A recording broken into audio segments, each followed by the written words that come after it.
From the Presidential Palace, Manila, Dateline Malacañang.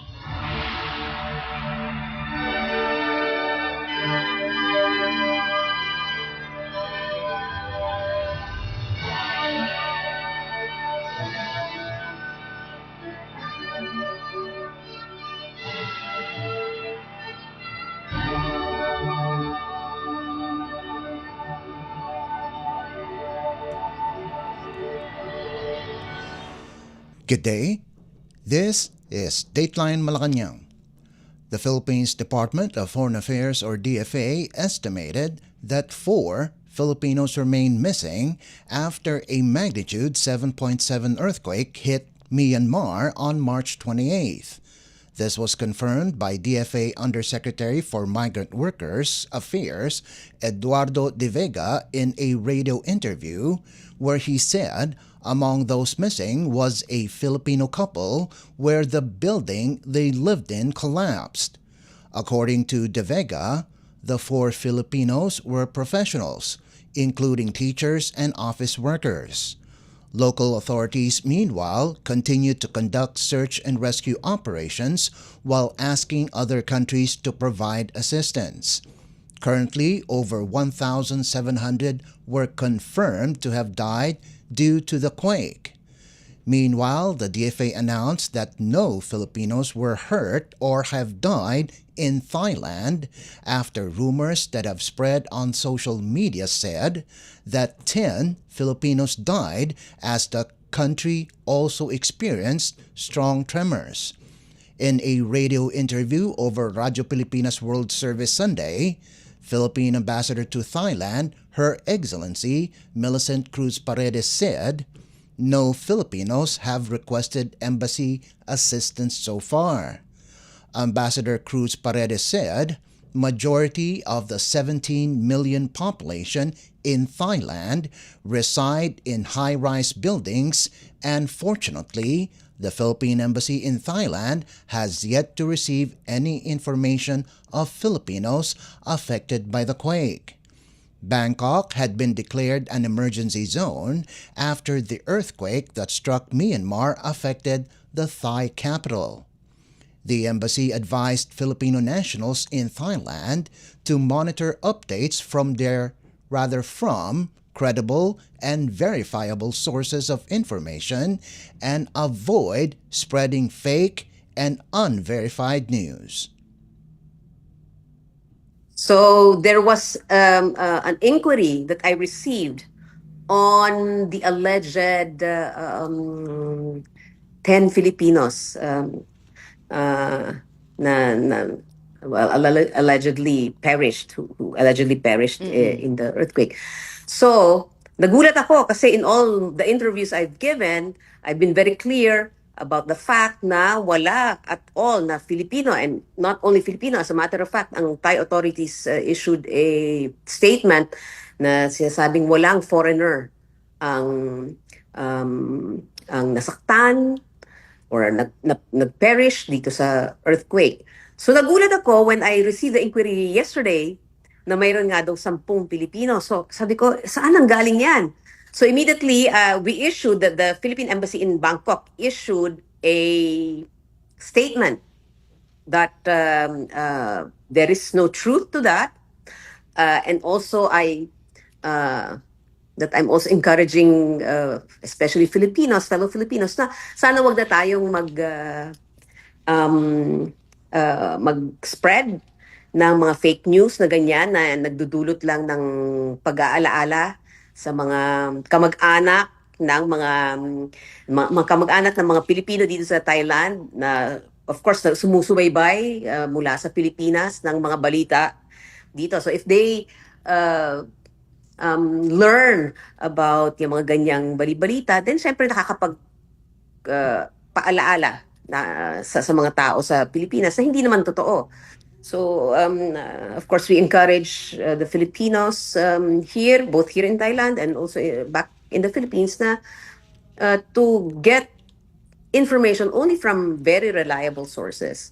So pag nabalita na may mga namatay, then bago natin spread ay humingi muna ng confirmation from reliable sources. So, ibig So sabihin po, again, pinabubulaanan ko ulit yan. Yun. Hindi totoo yan at all. Walang nasaktan, lalo na walang namatay.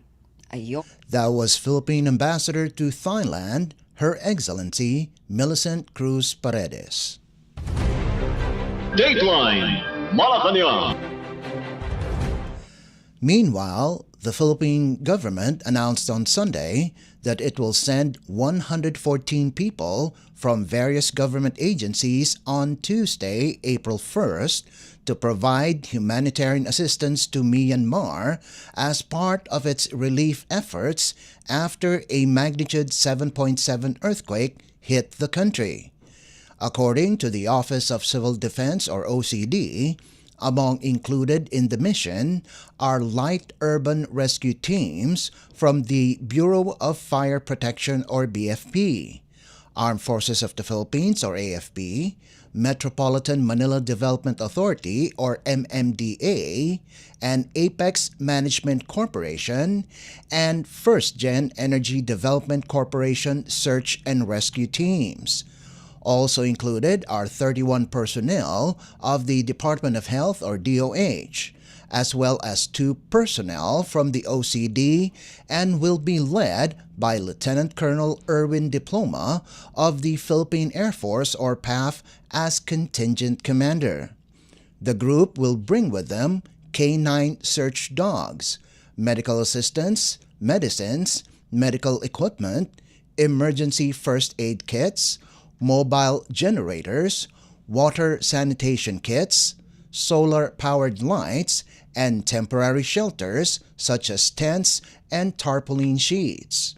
The Philippine contingent in Myanmar will last 2 weeks or until the country is ready to recover from the tragedy. Dateline Malacañang. Philippine President Ferdinand R. Marcos Jr. on Monday joins the Muslim community in celebrating Eid al-Fitr or the end of Ramadan. In his message, the President hopes that the celebration of the occasion will bring inspiration to everyone to extend service, help those in need, and help each one find their happiness. By living with compassion, the chief executive added, one will feel what Prophet Muhammad wants everyone to achieve, and this is a life of love and harmony that should prevail over all.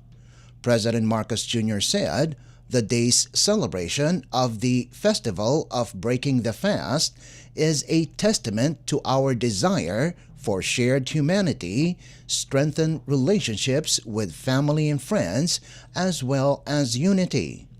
The President also hopes all to continue to embody the virtues of faith and dedication to share a just and peaceful new Philippines. President Marcos said, each and everyone should not forget their responsibility and show their kindness, which will serve as a way for a community to unite towards development. On March 20th, President Marcos Jr. declared April 1st, 2025 a regular holiday nationwide in observance of Eid al-Fitr or the Feast of Ramadan. The President signed Proclamation number 839 on March 20th, following the recommendation of the National Commission on Muslim Filipinos or NCMF, which had earlier proposed March 31st or April 1st as the national holiday. Eid al-Fitr commemorates the end of the fasting month of Ramadan. Dateline Malacañang. Philippine President Ferdinand R. Marcos Jr. on Saturday evening thanked United Arab Emirates or UAE President Sheikh Mohammed bin Zayed Al Nahyan for granting clemency or pardon to 115 Filipinos this holy month of Ramadan and Eid al-Fitr. According to the President, The step shown by the UAE leader shows the commitment of their country in the aspect of humanitarian values. The pardon, the chief executive added, gives emphasis to the importance of compassion and also shows the UAE government's respect to the president. In relation to this, President Marcos Jr. also underscored the strong relations with the UAE, as well as respect and collaboration between the Philippines and the United Arab Emirates. President Marcos also stated that the humanitarian step of the UAE mirrors the special ties of both countries, as well as the strong friendship and respect of President Sheikh Mohammed. Meanwhile, House Speaker Martin Romualdez also conveyed his heartfelt appreciation to the UAE government led by UAE President Sheikh Mohammed and His Highness Sheikh Mohammed bin Rashid Al Maktoum, Vice President and Prime Minister of the UAE, for the royal clemency granted to 115 Filipinos. In a statement, the House Speaker said, "The clemency reflects the strength of humanitarian values that lie at the heart of Islam and the magnanimity of a leadership that extends forgiveness and hope in a time of spiritual renewal." Romualdez added that the pardon is also a gesture that restores dignity and reaffirms shared belief in second chances. Speaker Romualdez said this act strengthens the abiding friendship between the Philippines and the United Arab Emirates, and with the UAE's continued support for the welfare, rights, and dignity of Filipinos, speaks volumes of the values that bind both nations. Dateline Malacañang. Philippine President Ferdinand R. Marcos Jr. on Saturday congratulated Filipina tennis star Alex Ayala for her historic run in the 2025 Miami Open in the United States. In a social media post, the president praised Ayala for her hard work, dedication, and determination to the sport of tennis, not backing away from any challenges. President Marcos said the 19-year-old's unprecedented feat in Miami serves as an inspiration to everyone, especially the young Filipino people who were inspired by her grit and determination. The chief executive said that with Ayala's sacrifices and hard work, her quest for the elusive Women's Tennis Association or WTA Grand Slam title is within reach soon. Ayala made a dream run in the Miami Open, entering as a wild card and reaching the event's semifinals. Entering the tournament ranked number 140 in the Women's Tennis Association or WTA World Rankings, Ayala defeated world number 56 American Katie Volinets in her opening match, followed by a heart-pounding victory over Yelena Ostapenko of Latvia, who ranks 25 and was the 2017 French Open winner. In the round of 32, Ayala stunned reigning Australian Open champion and world number 5 Madison Keys of the United States before walking over to the quarterfinals after world number 11 Paula Badosa withdrew from their round of 16 match.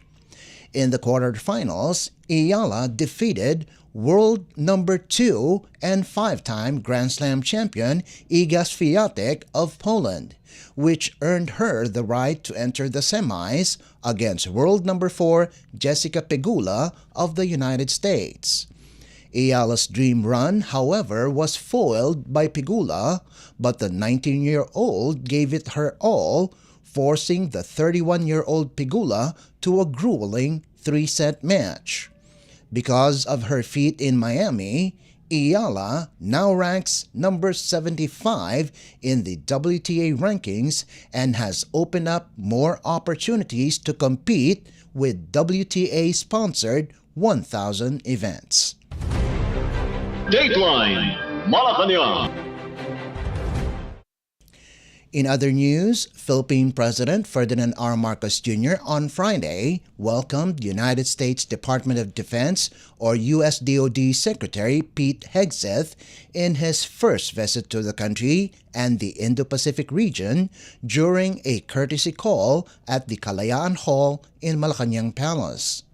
In his opening remarks, President Marcos Jr. expressed gratitude to Secretary Hegseth for making the Philippines his first stop in the region, stating that this sends a strong message of the commitment shared by the two countries to maintain peace and stability amid the maritime disputes in the South China Sea.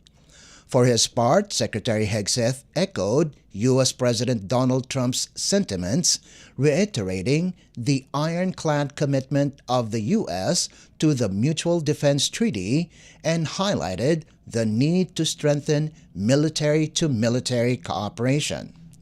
The U.S. Defense Secretary is in the country for his Indo-Pacific tour, meeting with key government officials and U.S. and Philippine military forces. Let us listen to the opening remarks of Philippine President Ferdinand R. Marcos Jr. and United States Defense Secretary Pete Hegseth. Your visit to the region, and especially the fact that you have come to the Philippines as your first stop, is a very strong indication and it sends a very strong message of the commitment of both our countries to continue to work together to maintain the peace in the Indo-Pacific region within the South China Sea. And I know that the work that we will do in the time that you have here, brief as it is, in the time that you have here in the Philippines will be extremely productive and very, very important for as we chart our way into the future, considering how complicated geopolitics has become. I had a chance to speak just a few minutes ago to our president, President Trump, who sends his regards to you as well. Thinks very fondly of this great country, is very committed to the alliance that we have, to the friendship that we have, the cooperation that we have. And he and I both want to express the ironclad commitment we have to the Mutual Defense Treaty and to the partnership, economically, militarily, which our staffs have worked on diligently for weeks and weeks and months. There is a very real reason why our first trip and our first visit is here to visit you in your great country. We will be spending time meeting with you and your defense minister and your team, but also meeting with a lot of our troops that are here in a meaningful military-to-military cooperation, which we have great interest in expanding even more, where it is mutually beneficial, which is critically important. Because as we've talked about, peace through strength is a very real thing. Deterrence is necessary around the world, but specifically in this region, in your country, considering the threats from the Communist Chinese, and that friends need to stand shoulder to shoulder to deter conflict, to ensure that there's free navigation. Whether you call it the South China Sea or the West Philippine Sea, we recognize that your country has stand very firm in that location and in defense of your nations. You just heard Philippine President Ferdinand R. Marcos Jr. and United States Defense Secretary Pete Hegseth. Dateline Malacañang. In other news, the Philippine government on Sunday assured it is providing the necessary assistance to the Filipinos who were arrested in Qatar for allegedly taking part in an unauthorized public demonstration. In a statement, the Department of Migrant Workers, or DMW, said it is closely in touch with Qatari authorities to monitor the case and ensure the welfare of the detained Filipinos.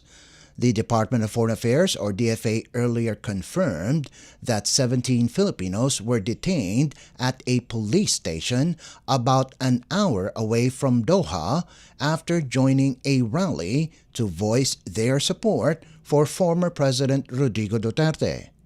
Duterte is currently detained at an International Criminal Court or ICC facility in The Hague in the Netherlands over alleged human rights violations related to his campaign against illegal drugs. The DMW, in coordination with the DFA and the Philippine Embassy in Doha, has deployed its labor attaché to the police station to provide all the necessary assistance to the affected overseas Filipino workers or OFWs. DMW Secretary Hans Leo assured the OFWs of the department's continuing support and assistance to ensure their welfare and future, as well as their families.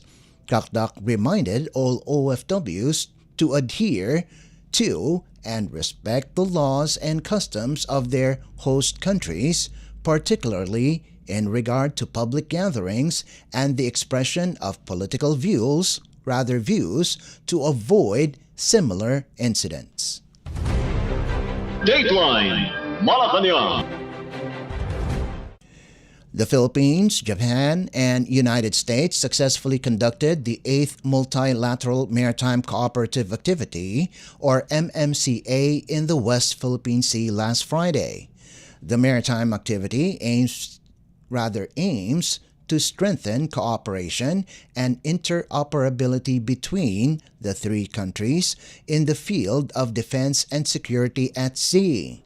Among those that participated in the MMCA was the BRP Jose Rizal, AW-109 helicopter, C-90 aircraft, and search and rescue assets of the Philippine Air Force or PAF. Meanwhile, Japan deployed the multi-mission frigate JS Noshiro and SH-60K maritime helicopter, while the United States sent the DDG Shoop, MH-60R naval helicopter, and P-8A Poseidon maritime patrol aircraft. The participants underwent various exercises such as communications check exercise, rotary flight operations, maritime domain awareness, division tactics, and personnel exchange. According to Armed Forces of the Philippines or AFP Chief of Staff General Romeo Bronner Jr., the MMCA continues to strengthen coordination, tactical readiness, and share maritime awareness. Bronner added that every iteration of the MMCA strengthens the country's capacity to respond to maritime security challenges while reinforcing collective ability to safeguard national interests. Dateline Malacañang. And finally, following anomalies being found in the steel used in the construction of an unfinished tower block in Bangkok, Thailand, that collapsed during the magnitude 7.7 earthquake that struck Myanmar, and with construction activities expected to surge during the dry season in the Philippines, Department of Trade and Industry or DTI has ramped up efforts to prevent the sale of substandard building materials in the local market. In an interview over the weekend, DTI Secretary Maria Cristina Roque said that as part of the mandate of the Fair Trade Enforcement Bureau, the DTI will strengthen its drive against substandard materials. Roque said Task Force Kalasag, which was established last year to combat substandard products, will lead the efforts. The task force earlier this month reported to have seized 20,815 units of non-compliant steel and other materials worth 1.44 million pesos. Roca said the DTI has included construction materials in the list of products under the Tatak Pinoy Act, which should be prioritized by government agencies for their projects. Republic Act 11981 or the Tatak Pinoy or Proudly Filipino Act states that in collaboration with the private sector, the state shall continuously support domestic enterprises in producing and offering products and services of increasing sophistication, generating safe and decent employment, crafting sound supply chain management systems, and adopting green technologies in production practices and in the formulation of a long-term sustainable criteria. Dateline Malacañang. And that concludes this edition of Dateline Malacañang. For Radio Pilipinas World Service, this is Leo Magpayo. Good day and stay safe. From the Presidential Palace, Manila, Dateline Malacañang.